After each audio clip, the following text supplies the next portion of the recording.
Crônicas do Amanhecer, por Feijão Centro Espírita Allan Kardec de Balneário Gaivota, 22 de março de 2021. Bill Gates prevê nova pandemia dentro de 3 anos.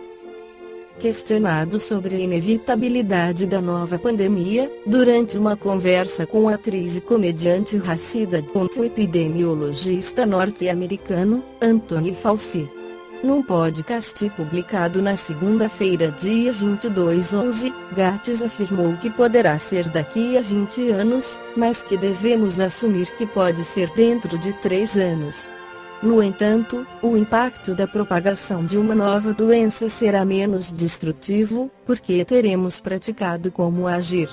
Quase todos os países responderão como a Coreia do Sul ou a Austrália, onde testam e colocam rapidamente as pessoas em quarentena.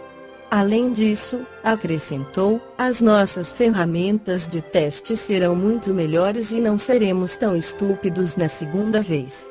Desde o início da pandemia do coronavírus, mais de 58,4 milhões de infecções e mais de 1,3 milhões de mortes foram registradas em todo o mundo, enquanto mais de 37,3 milhões de pessoas recuperaram da doença, de acordo com dados da Universidade Johns Hopkins.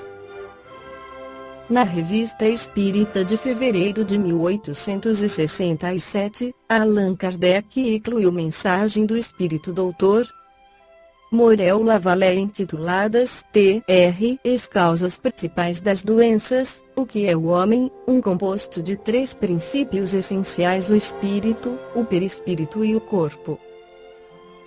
A ausência de qualquer um destes 3 princípios acarretaria necessariamente o aniquilamento do ser no estado humano. Se o corpo não mais existir, haverá o espírito e não mais o homem. Se o perispírito falta ou não pode funcionar, não podendo o imaterial agir diretamente sobre a matéria, encontrando-se assim impossibilitado de manifestar-se, poderá haver alguma coisa do gênero do cretino ou do idiota, mas não haverá jamais um ser inteligente. Enfim, se o espírito faltar, ter-se-á um feto vivendo vida animal e não um espírito encarnado. Se, pois, temos a presença de 3 princípios, esses 3 princípios devem reagir um sobre o outro, e seguir-se-á a saúde ou a doença, conforme haja entre eles harmonia perfeita ou desarmonia parcial. Se a doença ou desordem orgânica, como queiram chamar, procede do corpo, os medicamentos materiais sabiamente empregados bastarão para restabelecer a harmonia geral. Se a perturbação vem do perispírito, se é uma modificação do princípio fluídico que o compõe, que se acha alterado, será necessária uma medicação adequada à natureza do órgão perturbado, para que as funções possam retomar seu estado normal. Se a doença procede do espírito, não poderíamos empregar, para combatê-la, outra coisa senão uma medicação espiritual.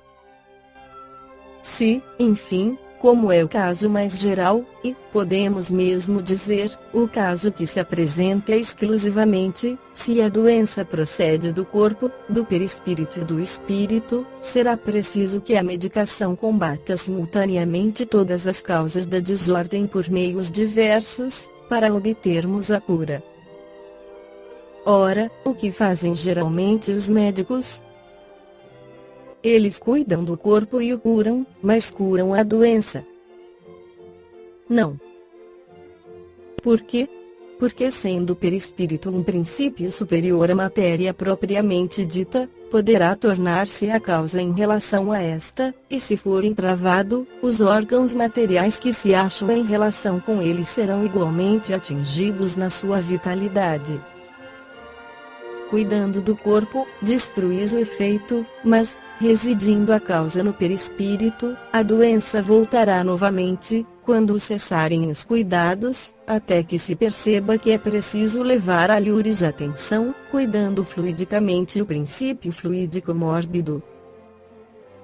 Se, enfim, a doença proceder da mente, do espírito, o perispírito e o corpo, postos sob sua dependência, serão entravados em suas funções, e não é cuidando de um nem do outro que se fará desaparecer a causa. Não é, pois, vestindo a camisa de força num louco ou lhe dando pílulas ou duchas que conseguirão restituir-lhe o estado normal.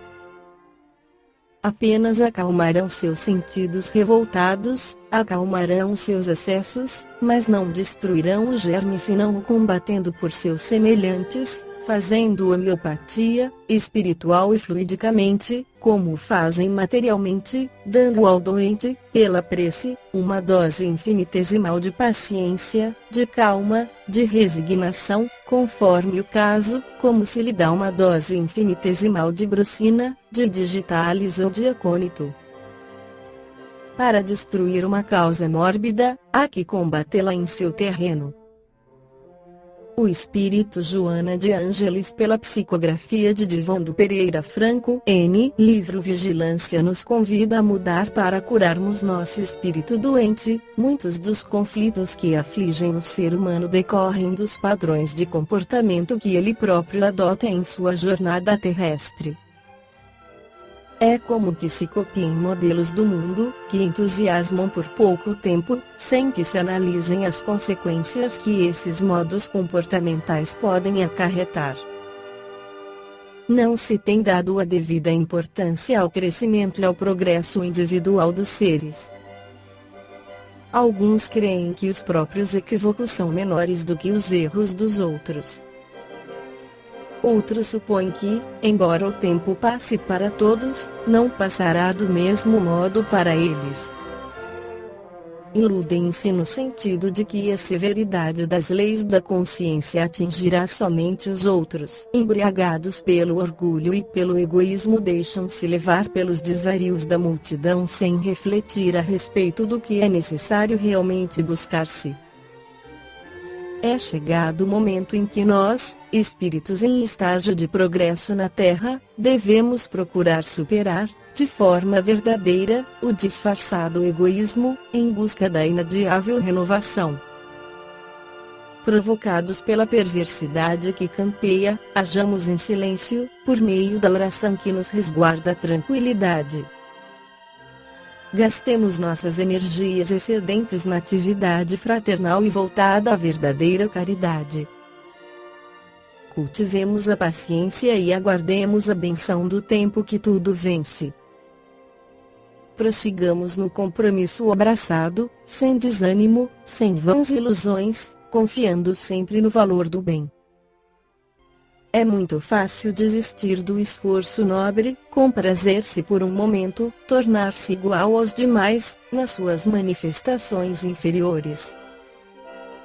Todavia, os estímulos e gozos de hoje, no campo das paixões desgovernadas, caracterizam-se pelo sabor dos temperos que se convertem em ácido e fel, passados os primeiros momentos.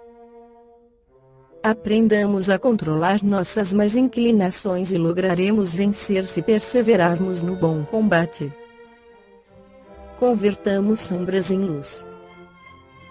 Modifiquemos hábitos danosos, em qualquer área da existência, começando por aqueles que pareçam mais fáceis de serem derrotados. Sempre que surgir a oportunidade, façamos o bem, por mais insignificante que nosso ato possa parecer. Geremos o momento útil e aproveitemo-lo. Não nos cabe aguardar pelas realizações grandiosas, e tampouco podemos esperar glorificação pelos nossos acertos. O maior reconhecimento que se pode ter por fazer o que é certo é a consciência tranquila. Toda ascensão exige esforço, adaptação e sacrifício, enquanto toda queda resulta em prejuízo, desencanto e recomeço. Trabalhemos nossa própria intimidade, vencendo limites e obstáculos impostos, muitas vezes, por nós mesmos. Valorizemos nossas conquistas, sem nos deixarmos embevecer e iludir por essas vitórias. Há muitas paisagens, ainda, a percorrer e muitos caminhos a trilhar. Somente a reforma íntima nos concederá a paz e a felicidade que almejamos. A mudança para melhor é urgente, mas compete a cada um de nós, corajosa e individualmente, decidir a partir de quando e como ela se dará. Esta foi a crônica do amanhecer de 22 de março de 2021. Por Feijão Centro Espírita Allan Kardec de Balneário Gaivota. Que a paz esteja com todos.